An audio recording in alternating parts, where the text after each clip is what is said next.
Dwumadie ya 20 din say get connected. Meaning say ohoye. Today is the day the Lord has made for me and you.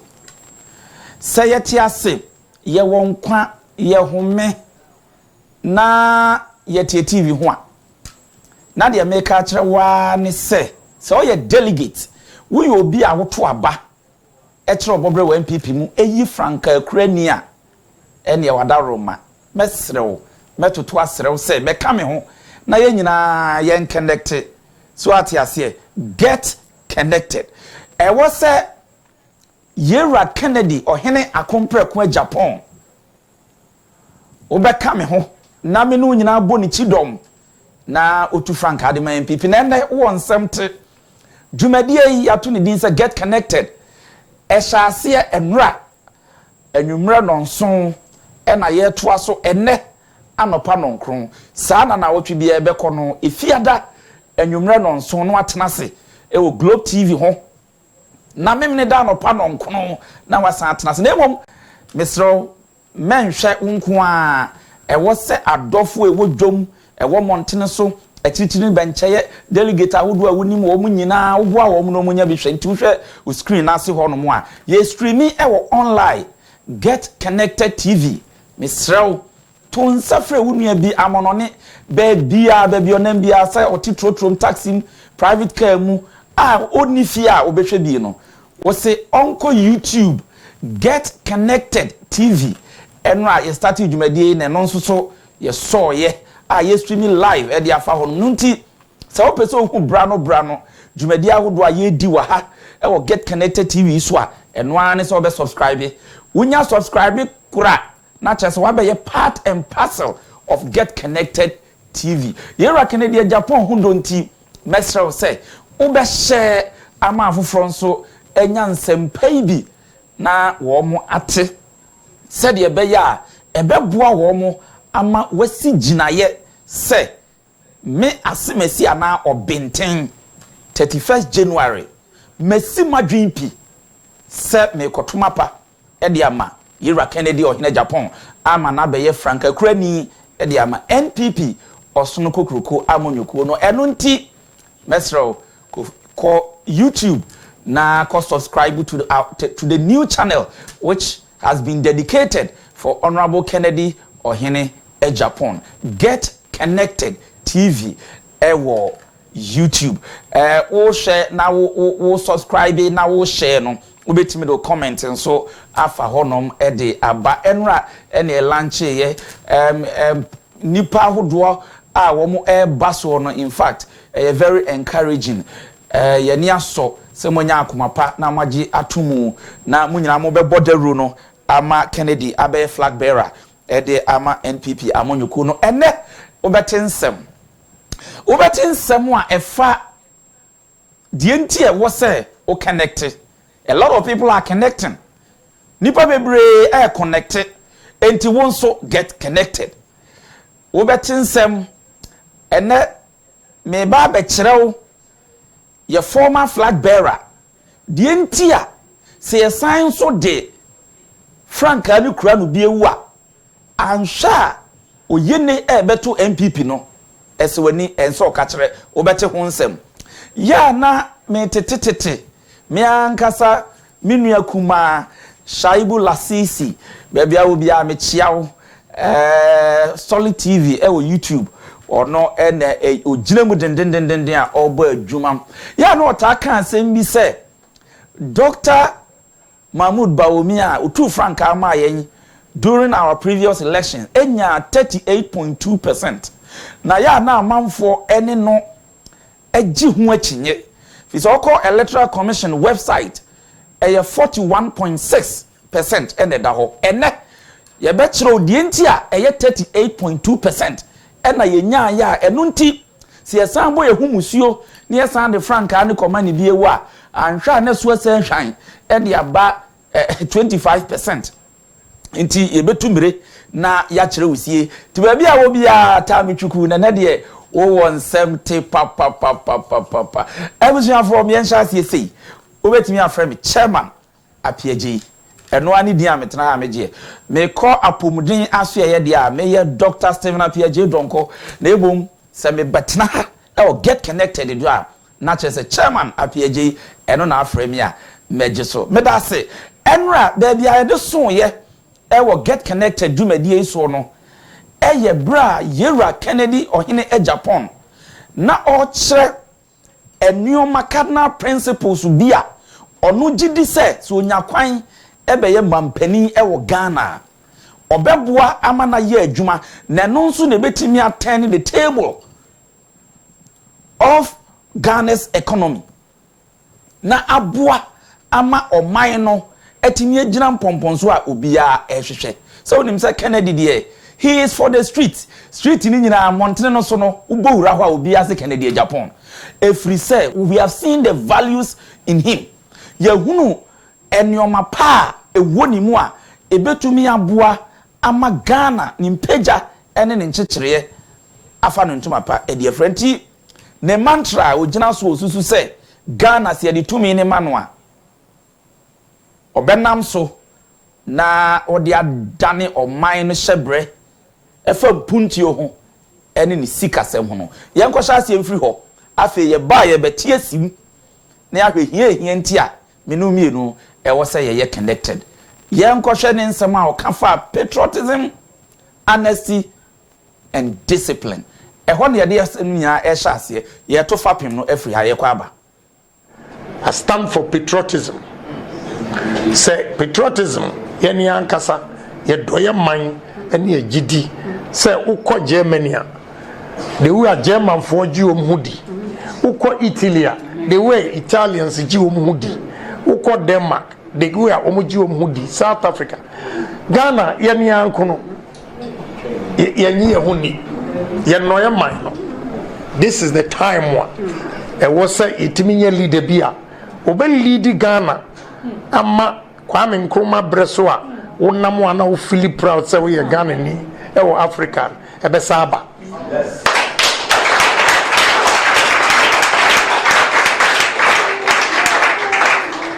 Afei ebiem honesty bibia ye betimi aye ama Ghana ko anim gise ane ete nyina ye de do edi nokure esom oman Ghana na oman a ye wo mu a obi a watu no wasi o ye adwuma kese no momo no na ne colleagues edidi na tem o de wagimi na wa so adwuma no te se world cup ade wo maame no papa dia abra abrochire a ebinim wo hayi enim se obi a oyire no ho ye adwuma mom ene ye bo na baso na ye munabem Ghana de obi oyire no ho ye adwuma no na ye bu na bem se ne ma nyina no ema empuntuo ma no kure a yennie ewe ho kapui esia instance obefa asiye no eye Madam Stella ono se na adwuma onkofa sika ena oso ode ba company oje na ode ahye no ho se nneoma ni nyina oso e change ne betimi a change a gise me ankasa no so medi no kurai ama Ghana fo nyina ehu se ye leader no odi no kurai na odo Ghana nti yesu yesesa efei third one discipline tisania Madam Eken abrochire ya ma 8 o'clock snow to snow to 8 no so ko aha obi say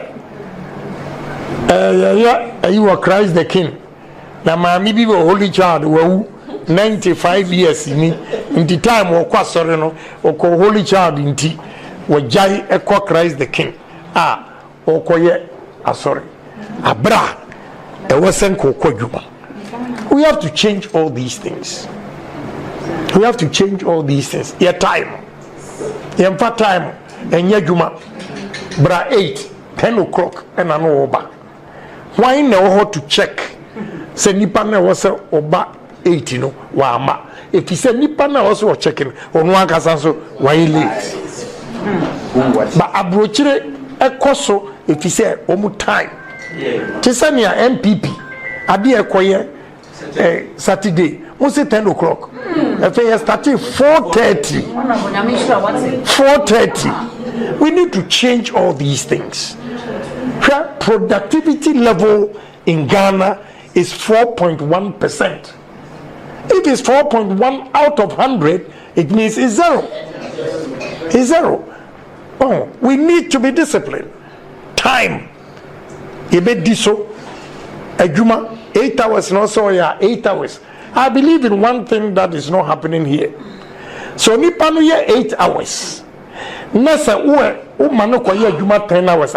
2 hours, no, a time and a half. We are going to introduce that to motivate Ghanaian workers.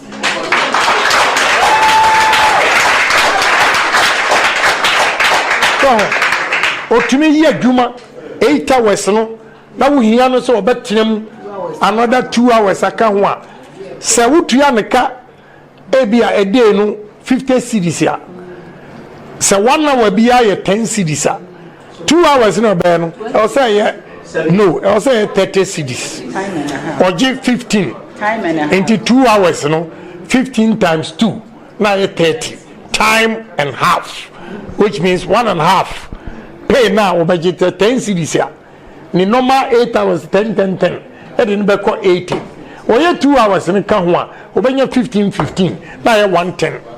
This is how we can also motivate people to be hardworking. Woman be fa adwuma no se wo mu dia me wo nhihye pa but me MP a mano epim baabi entimi enkwachiri gise opanyini bi a wo ho no ena woka na sabi watu kwan pen wo hu sania ekoso a ebi obejo asem no tum enti se wan to amame a adwempa me wo nyina na akawo. We need to change this country. Yes. We need to change it, and we can do it. So I stand for patriotism, honesty, and discipline. PhD. The 4 PhD. All right, I was here for Enonti Yera Kennedy Ohene Agyapong, and I wote in voice, and I wote in nka about the cardinal principles. Ukrem say. Ya de franka ni kura no a ode beboa ama Ghana shebre no asesa minua nana upon TV manya ntie se Ken ensempa no wonso o share pa wo platform so nyankopon onhraw wonso betimi a share Get Connected TV e wo YouTube na o subscribe ana wa share se de nana upon TV and so ye no nti shout out kese pa enko ema nana upon TV ewo wadwuma pa wo ye minim se obre enye kwa ewo awrade mu na ewiase o abusuafo ye ka cardinal principles ho asem a ye wura Kennedy Agyapong etumi abekire de okura mu ahotoso awo a obetumi di asesa Ghana shebre no sa wotoso no a ene former flag bearer yenya ye ewonimu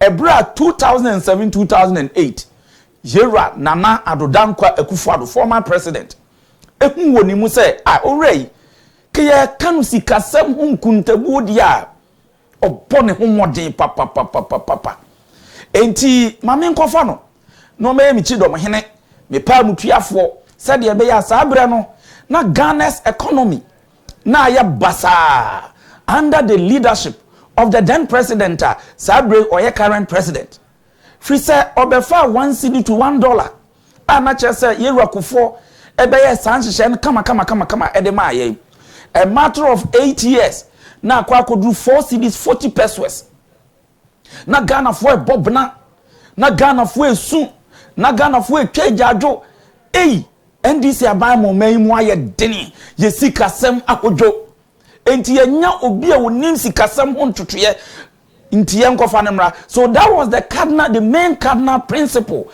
namso a yekofa ye former flag bearer edini bedi yewura Akufo-Addo echi semampani abedi echire. Yes, of course or started say organize economic lectures ahodo ewo various tertiary institutions. In fact, Ghana for nya ni mujidie pa. Ampa impo NPP for ye why say because of those lectures and air course no. Ena enam so Emma 2016 Ghana photo abanu boom boom boom edema NPP because now you said the fortunes of this economy, the fortunes of the economy of Ghana are within a twinkle of an eye, within the leadership of the economic messiah. Now so now yen kwankosha ebra na okana sem no na busanfo before say bebo video no no kre ya but no kre you see the truth hurts. Min kan sem bi wo Bible mun kire o kan Luke chapter 3 verse 18 to 19. John the Baptist was killed because of nokrabia or kire Herod, the king of Galilee. Ebra okofa ni nua be mayere Mrs. Herodias. Na John the Baptist ejina bedwam kan ye say eh Ohene Herodia de a waye enye say anye Herodias de Mrs. anye ne de enti bra Herodi odi na woda na oma ne baba Salome ebesaye se na sane ye ne fa onkyere de ope na obeya ama no akoda ya sai ye ne papa fe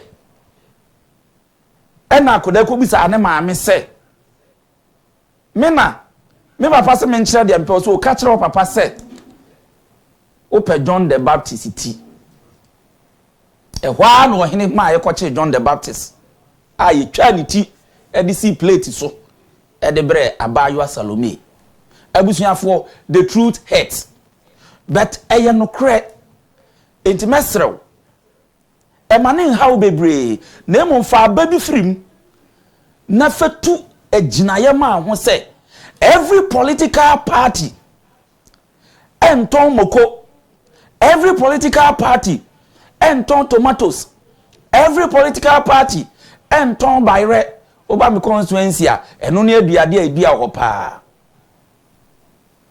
But every political party ehwehwe to me political power to govern, to rule. Enti diebem wanya power to govern, and no must be your first priority and nothing else. Sometimes said here 207 basi 208 nanka Dr. Mahamudu Bawumia sabre no wuntie ne ye pa o nanya ono ena na wo so be running mate to na Akufo-Addo. But yadeni buy because now we wanted political power. Yadeni buy because of the knowledge in economics. Enunti NPP for nyina gini tumu, that was the cardinal principle. Enti sabre ya ye womu Ghana for say monfa Kennedy Ohene Agyapong mra ye beto abama mo irrespective of the offer or whatsoever. If you bring that person for 4 consecutive terms, na Ghana for to abama no, why do you still pursue that agenda? Mentiasie. Meanwhile, our core objective is to win power. Enti minua delegate awo hwehwe me minua ba minua bema mesro, we want power to rule and govern, and it is only Kennedy Agyapong who can secure that power for us. Why do we fold our arms? Said there be chinchinchina yenko mienu ne miensa ne nan menti asem na se enunti the cardinal principle ejina so a ye de your former flag bearer eba ye no or started say or ka ho asem 2014 eno ma Ghana for egi twi ekodi na chi mama ye ntie nsem a okan ye. An open economy with market determination of prices, exchange rate movements are the most important indicator of underlying macroeconomic fundamentals. As the saying goes, when in doubt, observe the exchange rate. The lesson from history for governments is that you cannot manage the economy with propaganda.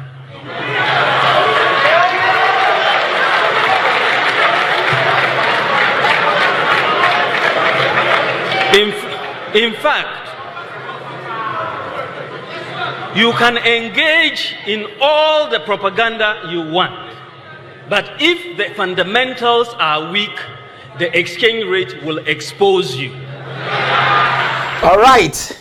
Enti ose o mainisi kasem no untimi mfa atro ne na ada enye. When he was saying this, na cedi to the dollar exchange rate no 4 cedis 40 pesos, and Ghanaians were crying woefully against the then NDC government in 2014. Enti ebema message way coming from the economics background to deliver such a wonderful message that you cannot run the economy with propaganda, and therefore when the fundamentals are weak, the exchange rate will expose you. So this was the cardinal principles. A man NPP for nyina ye gina so any Ghana for nyina eto abanu boom edema NPP amanyuku. Muntie ne ye pa o. We eye nokra, maybe meka you may not like it, but please say a power dia. Let us hit the nail by the head. Said ye be ya ye be to me hunu solution ye be kwa akwaje power. Now Ghana for etie yen omato aba ma in 2016 ya ba ban mu ye koye ni ma, then the city began to reduce, to depreciate against the dollar. After the 4 CDC anke nims at least anye bi anke tim di ba 2 cedis kra no a na che say Ghana for ebeso ya bansoro. Retre koduru baby a afi akwa koduru 17 cedis.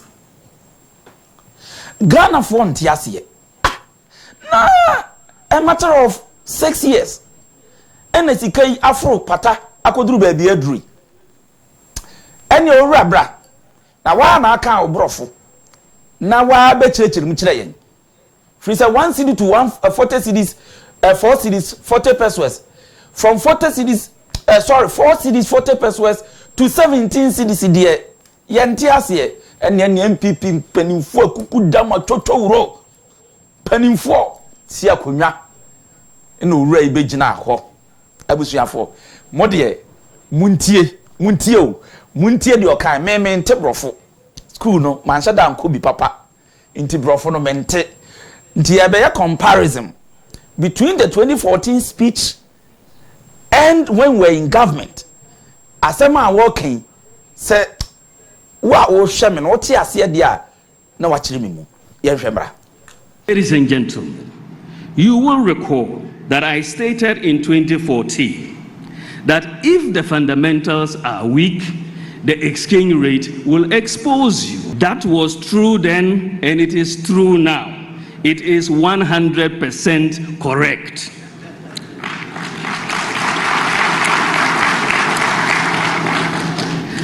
So if the fundamentals are weak, the exchange rate will expose you. But it is warped logic to jump from that to a conclusion that if there is depreciation in your currency, then the fundamentals must be weak. Do you understand the logic? It is very warped logic. If the fundamentals are weak, the exchange rate will expose you. But if the exchange rate moves, you cannot jump to that conclusion that the fundamentals are weak. That defies logic.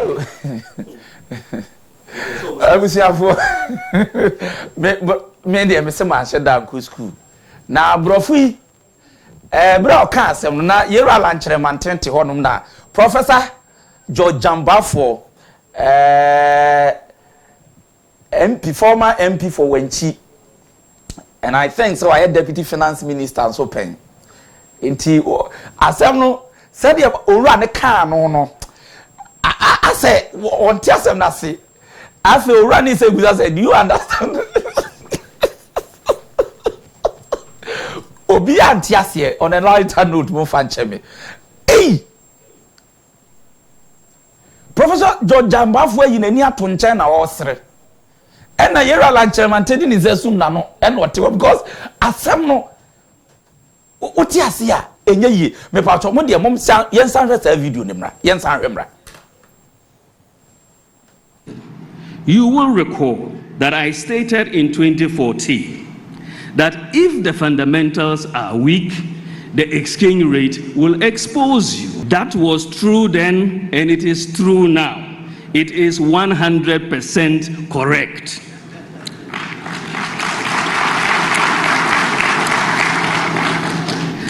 So if the fundamentals are weak, the exchange rate will expose you. But it is warped logic to jump from that to a conclusion that if there is depreciation in your currency, then the fundamentals must be weak. Do you understand the logic? It is very warped logic. If the fundamentals are weak, the exchange rate will expose you. But if the exchange rate moves, you cannot jump to that conclusion that the fundamentals are weak. That defies logic. Ladies and gentlemen, you will recall that I stated in 2014 that if the fundamentals are weak, the exchange rate will expose you. That was true then, and it is true now. It is 100% correct.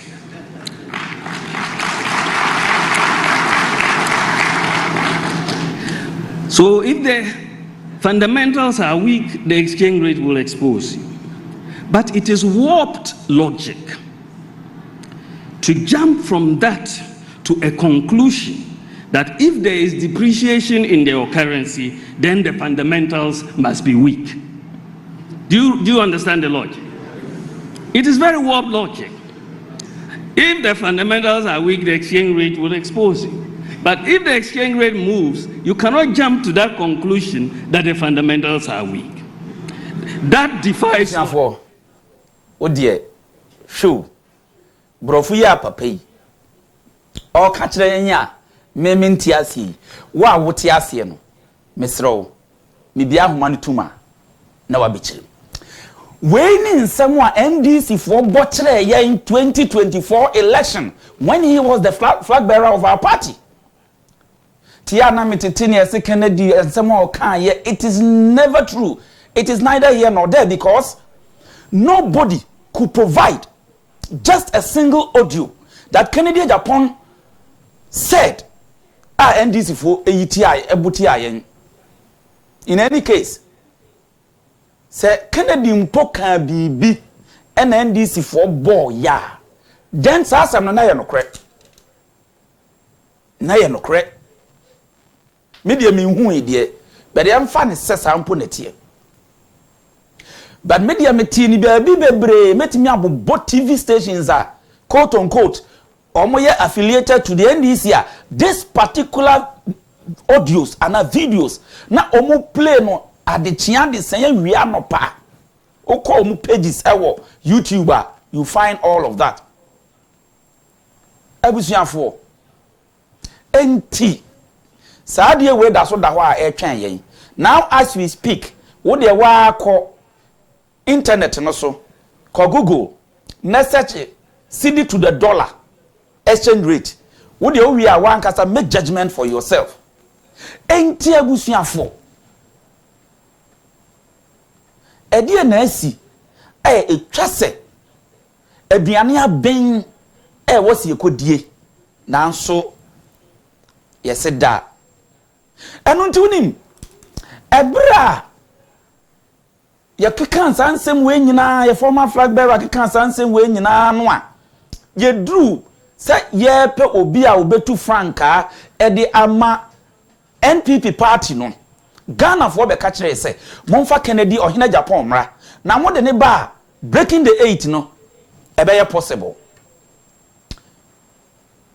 ena the economic messiah afe o church when the fundamentals are weak the exchange rate will expose you o church ma obi antiase a obisa say mo ntiase asama mi kenti mo ntiase ema yera professor George Jambafo yi nani to nchen a wo sere twetwetwetwe because o balance equation no a hunu said the asem no person kire and na monfesti anima mi o it is only in the principles of the NPP is whereby a driver and his mate are driving a vehicle whereby the mate is more experienced than the driver who is teaching or trying to teach the mate how to drive. Minim samati de mi che yasia. Ye rabe ka kire ye say ono de oye driver's mate. Enti se driver no ye well experienced no ethical nanim no ontimi nkaka ni ya we should hand over the steer to him. Nti ono de o de be ko promised land no eso. Enti we all agreed and we handed over the steer to him. Now kakum ya jine kwekwen maybe abekasa asema mi kan ena chema pia jey nam so pe Kennedy anti ena woka dabi modie yenhwe seeing is believing yenhwe de course way me pese mon fastiano emami mon fastiano emami mon memistiano na minchikano enko baby ayesi me pese mon fastiano emami mon fastiano emami mon memistiano na minchikano enko baby ayesi me pese mon fastiano emami. All right, enti osi emfastiano mano na baby aye kono onfa yenkodu. As a matter of fact, baby na NPP for ye kono si ebe break 8. Baby aye kono se na de nsi ye ewo Ghana amano semu ewo abakwasemu no ye be hye ne ma 2024. Baby ana ye ko eni se empremiensa so NPP ebe govern this country. Eho na ye ko. Ti me kwa de me ye fortunate me constituency baby a me ye chairman. Eho na obaye enti obaye no ena magazine fo a ewo me constituency si da bi stia no yen ye de be sha wonsem na baby epese ye ko no yakọ enti we de mia me constituency ena magazine fo omdi stia no e ma no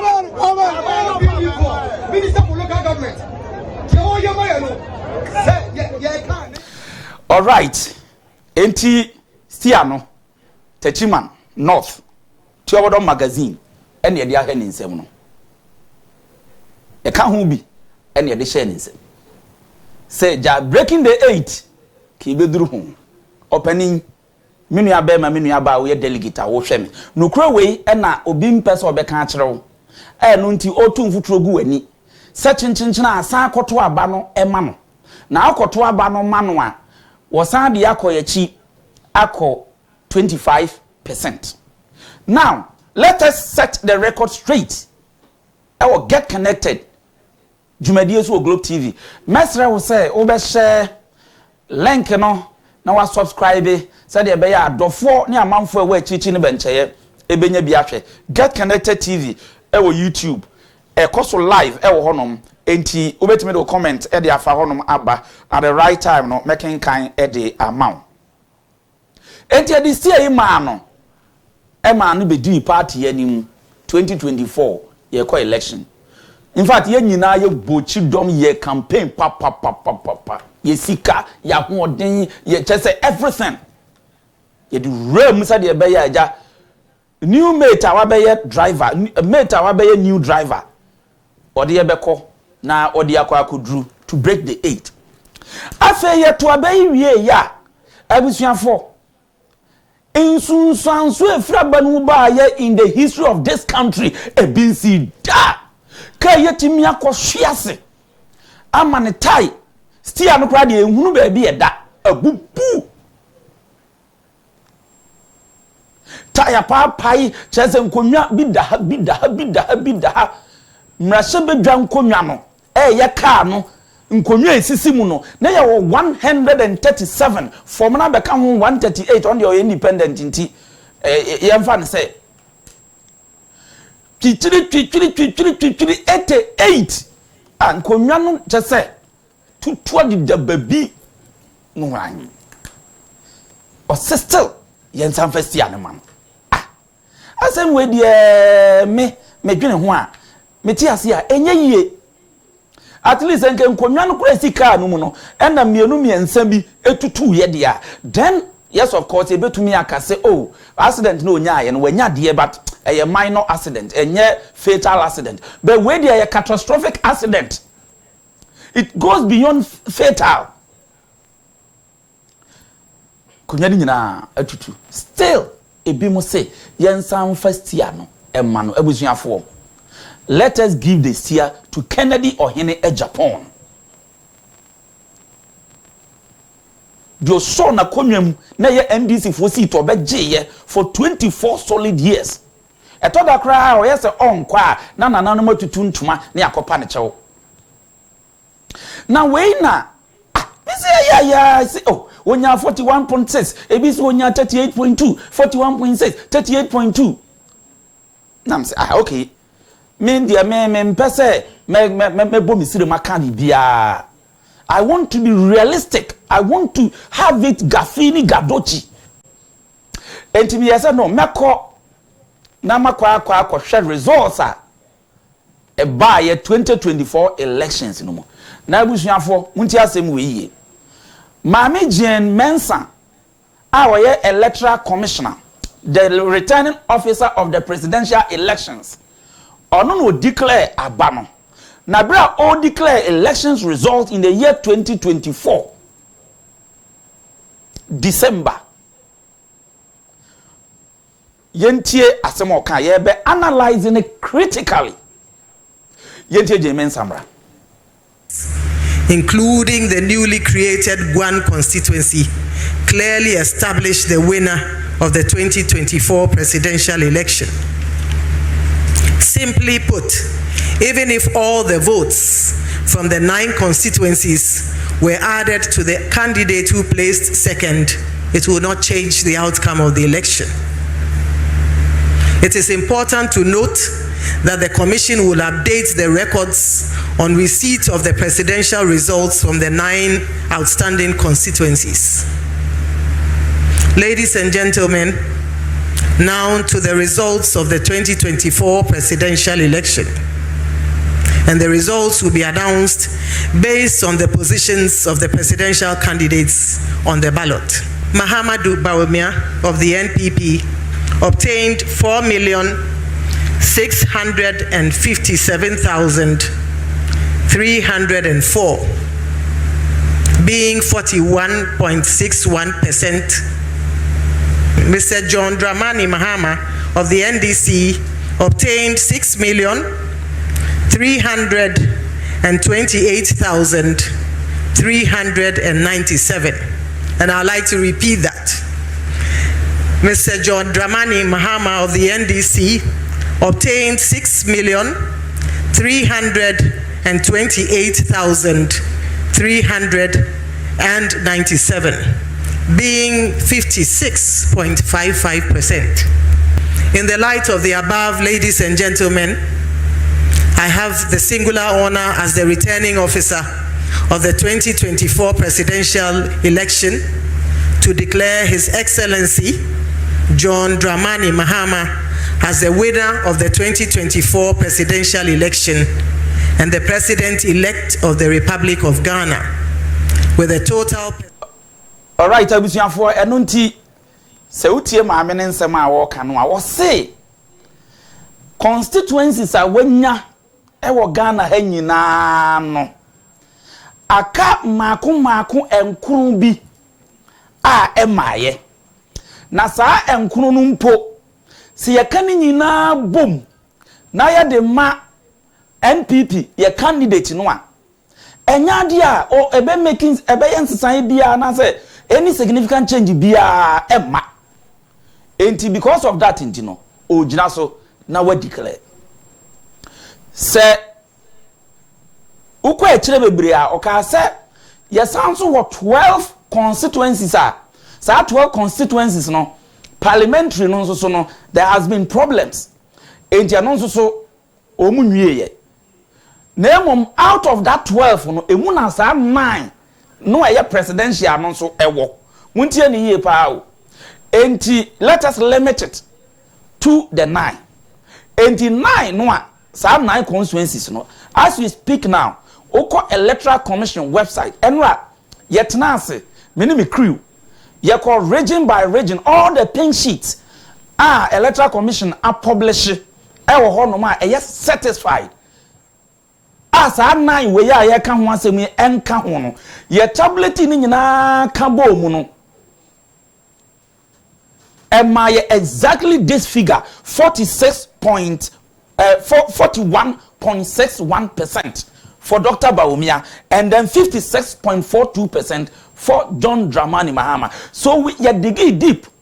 Say any 9 constituencies no ye very there 9 constituencies no 12 and the moon 9 problem about now 12 no enie Ablekuma North Okankwe Central Tema Central Techiman South Insawoma Duajiri Akwetia Fantiakwa North Suhum Obuasi East Afei now they are Hafuano North Ewutu Senya East and Afei Damango Ababeka home. Into these were the 12 constituencies na problem owa emu 9. But as we speak, sa 9 no a ewo mu no electoral commission and to me and out of this 9 baby na problem no. Nanso yesu do suko and ye nhwehwemu out of the 9 no yenya bese emunsun asa enson no ehun results presidential results eba abonten nemom mienu bi dia including Techiman South basically there is no result both parliamentary and presidential ewo electoral commission website ebusuafo dia yenya ye no ye tabuleti ye kikabo mu ehwe NDC NPP. It will interest you to know say NDC won 7 out of those seats that we tabulated. Ebusuafo per our simple logic calculation NDC enya 136,856 as against 131,947 for Dr. Bawumia. But 2 strongholds are then also NDC strongholds are the voter margin was about 20,000 difference between NDC and MPP. And to these figures, echo count 56.42 and 41.61 no a reduce MPP diano esamba from Emma John diano appreciate enti eba ne san ena still 41.61 eda so da ho but all kasa no o kan say enkuru no ye ready a obe update system no tiesre electoral commission update your system so that we will know na atinyeji aba ho 38.2 and 41.6 no yatimi a differentiate na yatimi akamu no kore abusuafo matumire makire wusie enti get connected fa Ohene Kennedy Agyapong ebra minua delegate wo hwe me. These are the truths. If we want political power, this man on the screen, let us vote for him coming January 31st 2026 to lead our great party. Now a matter of 4 years yebesa aba mu na nasema da bia oka munhwe grassroots fo munhwe party fo resource the party people no waba be di nanum asem so because yenim say oyo obi anukredie e wona fam mekai during Kufuor's time na ye wo wura bi ne friend PC apia ofori esikuma odobem bra kwamrahye bedwani that time na oye anti-corruption crusader obeka ya bra ye ton Vodafone Ghana Telecom e dey come out Vodafone phone. This man came out to allege say parliamentarians ajisika bi I think it's a mikaya $5,000 or so before omo sign sa bill no. What is Kennedy Agyapong oboni din ka ho? Nope. A man you can never associate with him any single corruption act in this country. Kennedy Ohene Agyapong. Say ye power dia. Na nya merry making, enya fanfare politics, and ye pese ye dia. Abusuafo, join hands with me. Na ye endorse Kennedy Ohene Agyapong. A man may flag bearer of a great party. Now eventually he will win government for us and will govern and rule this nation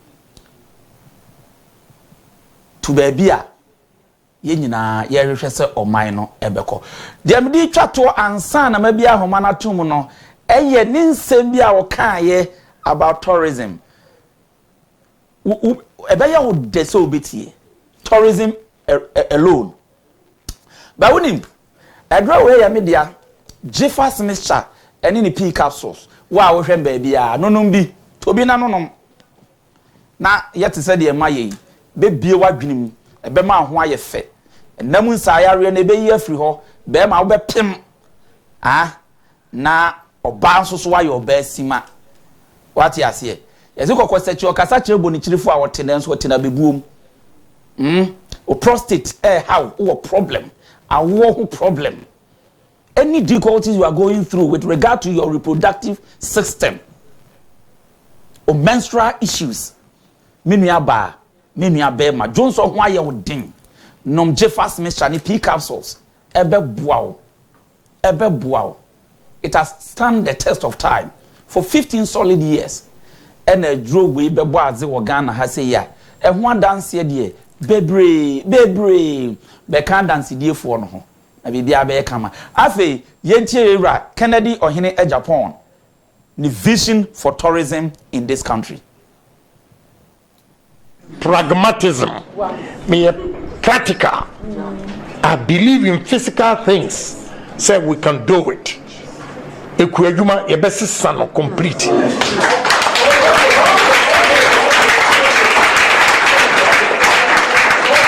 Because Côte d'Ivoire for ya yensu yebetimi aye. Okwa large scale farming. Katia na Malaysia for befa abe efria. Ene Korea Malaysia abe adi omodi. Haden yende ne bai. Ye bibia essay. Yetia na ye center of the world. Na ye ntimi take advantage of your geographical position. Say center of the world. I may create tourism around it edisika bebre. Ukoye Puyano, the most expensive land. Ubenya seafront, the beach. Na sadi uba na me ko masa asibi o pram. Me do na eponano pa bola. Ya tuwagu eponum na rubber. Me say ish. What kind of people near you? What do you say? These are some of the things we have to change. So it's tourism. A great mechanization. The last one, Ghana, we're going to have a technology city. A technology city. When you go to Shenzhen, and what? IT centers are almost challenging Silicon Valley in America, California. When you go to India, a city called Bangalore, Bangalore is a technology city. Pune, almost all the inventions are omoye. is coming from there. What are we doing? We have Ghanaians all over the world doing very well. But Ghana, we are frustrated. We should build confidence in Ghana from outside. Also to transfer the technology that they've learned and experienced over there to Ghana. And paying for our house should allow these young men and women to come with new ideas. So that is why I say we'll use 100 days to change the mindset of every Ghanaian.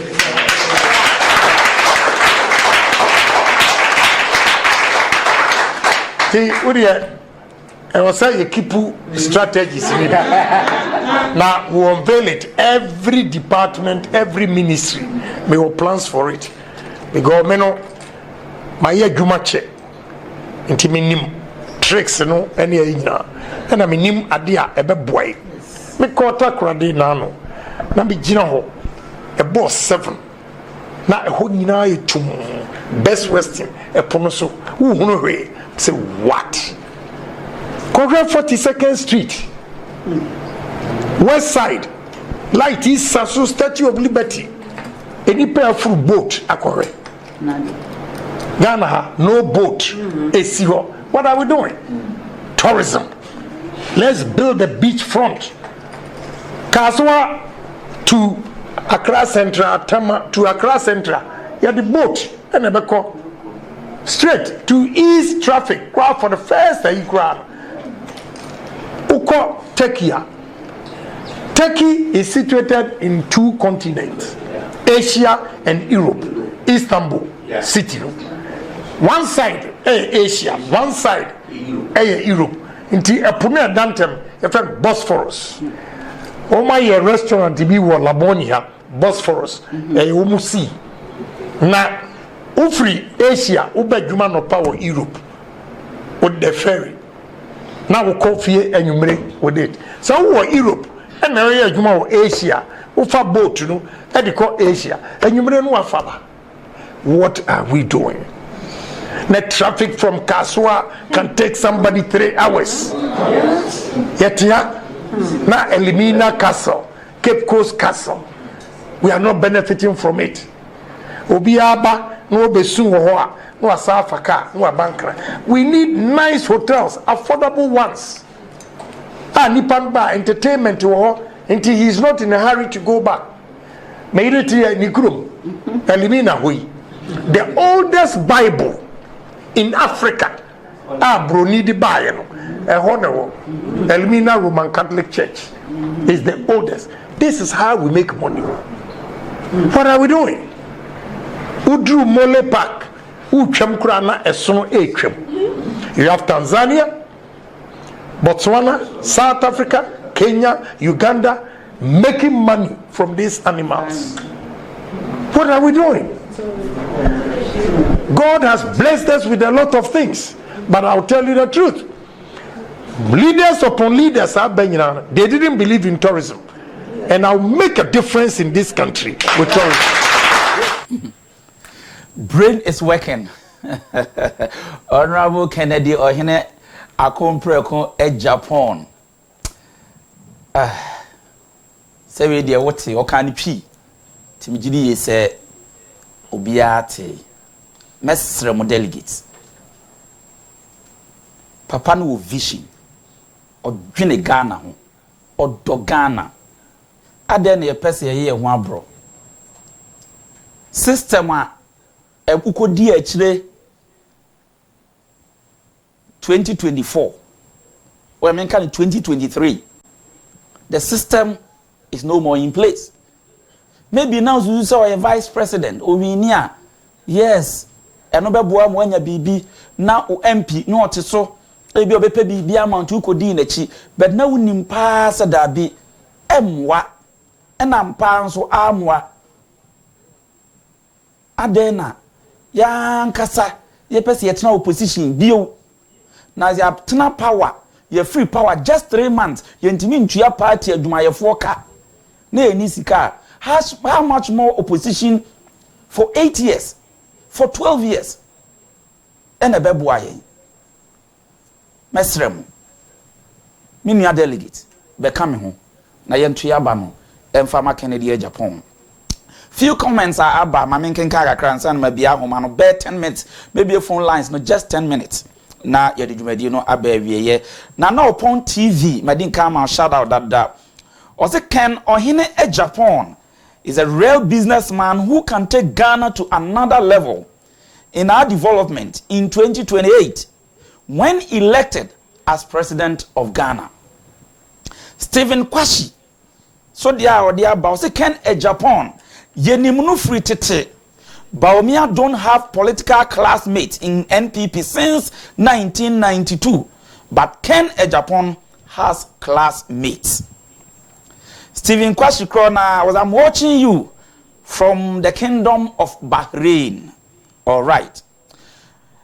Now upon Esande for by the most patriotism and compassionate man Ghana has ever have.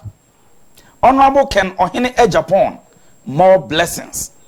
Ken Ohene Agyapong will be sworn in as president of the Republic of Ghana on January 7th, 2029. Ken Ohene Agyapong is the only person to win power for the NPP in our current situation in 2028. The grassroots man, voice of the voiceless, Honorable Ken Ohene Agyapong. Good morning, doctor. I have said this and I will say it again. NPP can only win some of us back if only you people bring back Kennedy Agyapong. Only you people bring back Kennedy Agyapong. So, doc, please talk to your delegates well, because I will never vote for Bawumia because I can't trust him again. I am Abraham Kumasi Ebuakwa. Nana Wusu say live from Houston, Texas. I am connected. Isaac Sam Diaba was a letter vote massively for Honorable Ken Ohene Agyapong. He is the best candidate for the NPP flag bearership come 2028. Friends of Ken City Media, Medina. Oh, guys, hope you guys are doing very, very well. Madam Asepa, I'm so much grateful. Sir, Ken City, Moshe Jumedi, na monso, modern thoughts. Abba. Was a good morning. Get Connected TV. It's only Honorable Kennedy Agyapong who can give NPP power if they really want it. Fellow Kukrudus, let us get connected now. No Ken, no power for the NPP. The best candidate for NPP 2028 flag bearership. To win us power is Honorable Kennedy Agyapong. We every Isaac Sam Obuasi West constituency. Ebusiafo yede eno ebesi ha say na fe mebia homa no atum for 10 minutes na yafa afrefo no so kakra ojumu TV no a na watie nkomo no every phone mu ai Globe TV Get Connected eno eye program title Get Connected. Inti connected baby I will be na bibia nkoso kama emfa emao na me ka kire say Jeffers Mr. ni P capsule so no se menya ahoden na mabaha na mabetena ha na menya airtime twitwiri die sei ya na kire say wo se wononom wo Kennedy nko ade a to Jeffers Mr. no nom wo ho be ye fe ebeboa obesiesi onipadua no ama bibia ye kama me first caller e line so hello good morning. Yeah. Good morning. How are you? I'm fine. How about you? Oh, no, I'm fine. I can't hear you well. Hello, good morning. Good morning. Chairman. Me da say, we didn't say na kasa free hen. Me ba cho the free me Bedi Agyapong, me kasa free baby. Bedi Agyapong yenti o. We no, you get Jeffat. Papa. Me da say. Get Jeffat papa dia and you get connected. Me da say. Kendi wa ma you na you.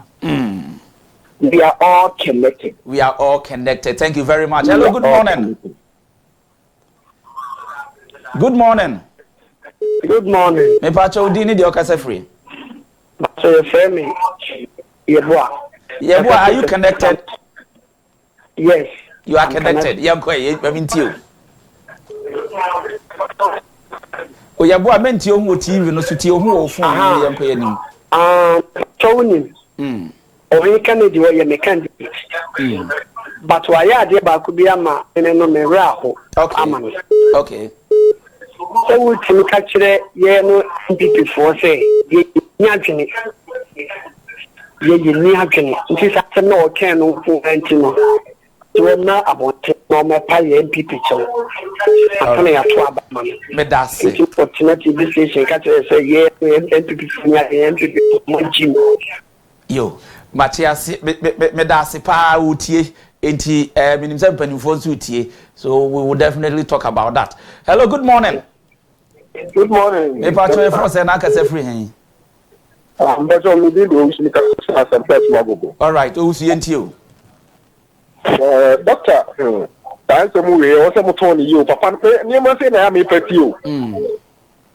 Sure NDC for we ni nya just e dey promise no me dey mind. 24-hour economy and kokon kiti e dey na ekoso. O mo pani ko for bi so o baswa no really free assist. Okay. So will be papa bi ankasa bring ekoso. But me sure NPP no me dwene ho a mentiasi o. O mo hihye papa kama enema o mo de bebia so ade a bebo o man no.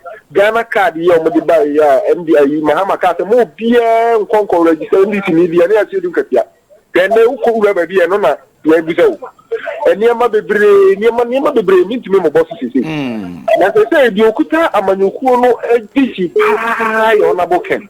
Go stand ma we na me pati. Me dase. Tinyina mo pani kufu ade obeye ma 24 mama so edite ne tumi no. All right. Mama mfa wonsi na me mfa ofro so. Hello, good morning. Good morning. Me ba try for say na kase free hen. Me ka kase free jeso. Udin de say. Me ba to me kakari. Kakari enti o. Me ba to won sama o kanyina mu da papa na enso so no. Me o ayi Kennedy a odi ne hu. Na je bi say ma to wuro. Ebi bia no ma sa ho me kama ko. Ti bi sa de papa na o be mu. Na de say o kan sa no. Ne say o be ba na binya. Wọ́n yí àǹfààní àti ẹ̀mí kẹ́yìn náà máa yẹ gọ́ọ̀mù ẹ̀fẹ́ ní ẹ̀ṣẹ́ tí yìí sí àmì ẹ̀ṣẹ́ à ní sọ̀rọ̀ kẹ́yìn náà mọ̀ ní dọ́tí tí bẹ̀rẹ̀ bí.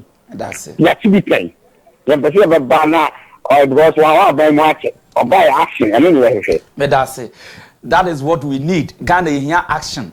Said the beya street ni obi ehia action na me wo gidie wɔ ni mu for me break akra me ne sign no. Actually o de say afi na dwumadie na chance. Hello, good morning. Good morning. Me pa try for say na kasa free. Me pa cho ye free me nyameche me kasa free dwabo so. Nyameche ye nti free dwabo so. Me nya ye da masipa na mo boy tuma panso eboa the family of Kennedy. Medase. Akaka me catch delegates ni say. Enye me do ehun aba ne ye kwa akoto.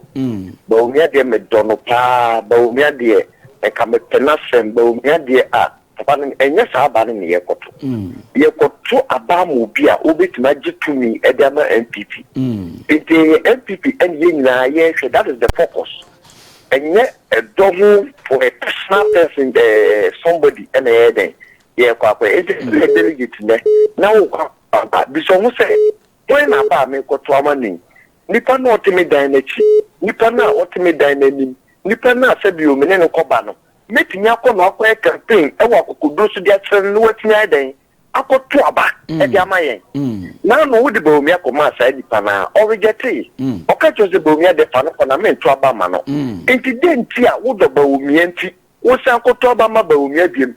Now, what's under now could be near set to Abana said to him, what's that opposition demana?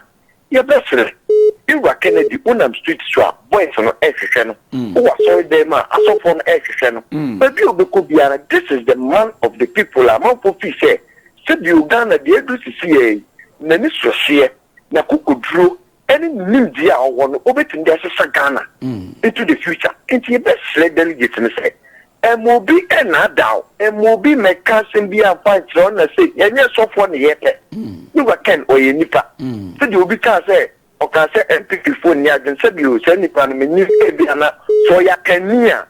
Or better say, a summer not Kennedy Agyapong. Na enye NPP for say bi me came in once na na woka but na enye panyinfo no mu depart na nim ne nsem woni bia no mu di e once na na woka. All right, minia we dey asem ye beba so at the right time. Enti me da se pa na for hello, good morning. Good morning, sir. Me pa cho dini de okase free. All right, me pa cho yenti o. Yo pa ikase nyankopon enhyira wo. Amen. Ene eduma pa or ye boa Ghana NPP. Sure. Not the aunt of Kennedy. On said, young and penetrate. Take someone. Mini anka down who kakra anka mani beje. But aha aba inchi. A person Oh, Messi, why we dey fache me wa homa no emu na ho. Hello, good morning. Hello, good morning. Me pacho ontime nka no mafa fofra ma me. Hello, good morning. Good morning. Pacho Frost na ka se Same Ofumai. Pacho dini bio. Brother Same Ofumai. Same Ofumai. Me am constituency right. Bacha. Me da se yenti ofru Ofumai. Bacha me Masen Tiatia and say, Mahamudu Bawumia, a Bashan, so yet very getting on for Kennedy. Wow, that's it. Men so me da se minia Sam. Hello, good morning. Hello, good morning. Hello. Yeah, first and I can say free hen. Hello. Yes, hello. Yeah, first and I can say free hen. Yeah, Mr. Sophie is Legon. It's Legon. Yeah, from Jacob. Jacob Mbacho Yentio. Namisha, Medase. Yeah, show actually. Na Ubi Pierre, what did you mean with Ghana? Almost can be a second back.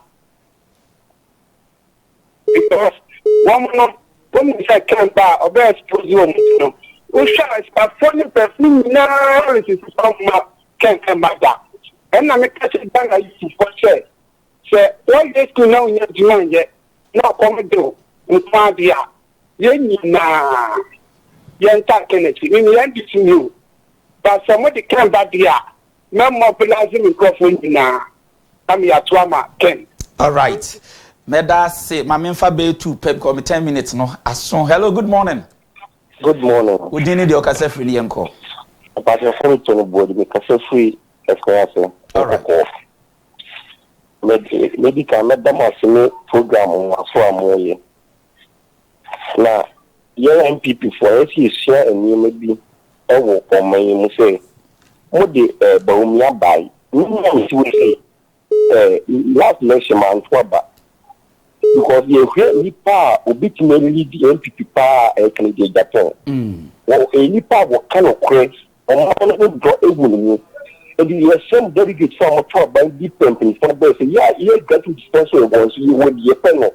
And this is a hard time to Kennedy Agyapong back. We are quite paramount. And this is one a winning and a review. And before the day will share out of problem, and the man visiting actually was out. The hard time, somebody in the pie and the banning to my problem. It was a Kennedy Agyapong, money before you go to the intimate about the Damascus. Men so, me that's my last caller. Hello, good morning. Good morning, sir. Me pacho dini de okase free. Because this is what Nungwa udin de say. but Your friend say. Jacob, come on. Jacob Yentio. But I don't know what TV show. Hello?